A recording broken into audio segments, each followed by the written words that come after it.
తమ్మిడిహట్టి నుంచి ఎందుకు మేడిగడ్డకు మార్చినామంటే నీళ్లు లేవని మనం చెప్పలే, కేంద్ర ప్రభుత్వం చెప్తే మార్చడం జరిగింది. నంబర్ 1.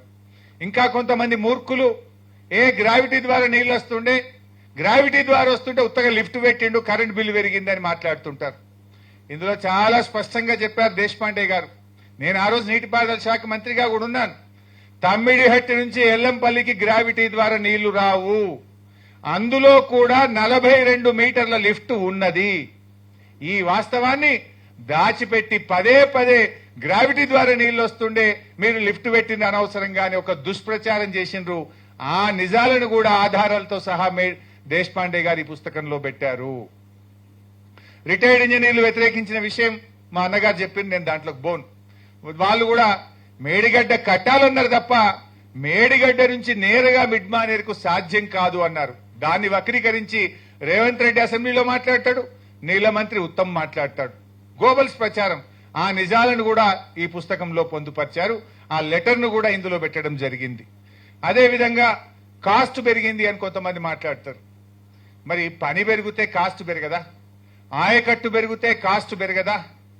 ఇవాళ మీరు ప్రతిపాదించిన ప్రాణహిత చేవల్ల 16 లక్షల ఎకరాలు, కానీ కాళేశ్వరం ప్రాజెక్టు 18,25,000 కొత్త ఆయకట్టు, 18,87,000 ఎకరాల స్థిరీకరణ ఆయకట్టు, రెండు కలిపితే 37 లక్షల ఎకరాలు. మరి ఎక్కడ 16 లక్షలు, ఎక్కడ 37 లక్షల ఎకరాలు?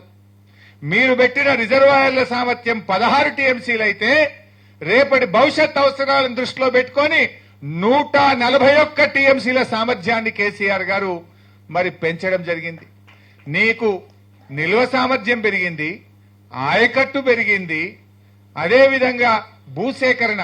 ఆనాడు వాళ్ళు ప్రాజెక్టుకు 1000 కోట్ల రూపాయలు భూసేకరణకు పెడితే ఎకరానికి 2 లక్షలు పెట్టే కేసీఆర్ గారు 10 లక్షలు 11 లక్షలకు రైతులకు ఇస్తే భూసేకరణ కాస్టు 1000 నుంచి 6,100 కోట్ల రూపాయలకు పెరిగింది. ఆ రకంగా అనేక విషయాలు.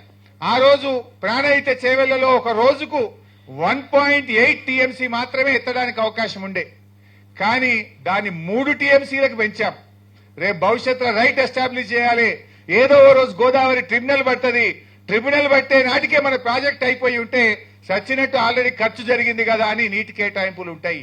రైట్ ఎస్టాబ్లిష్ చేయాలి, తెలంగాణ జాతి హక్కులు కాపాడాలని చెప్పి దూరదృష్టితో కేసీఆర్ గారు 1.8 టీఎంసీ నుంచి 3 టీఎంసీకి మార్చారు.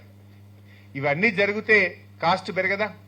అయినా మన దేశంలో ఇందులో రాసిన శ్రీధర్ దేశపాండే గారు ఏ ప్రాజెక్టు కూడా 10 రెట్లు 5 రెట్లు ప్రాజెక్టు కాస్ట్ పెరగకుండా పూర్తయిన ప్రాజెక్టే లేదు ఈ భారతదేశంలో.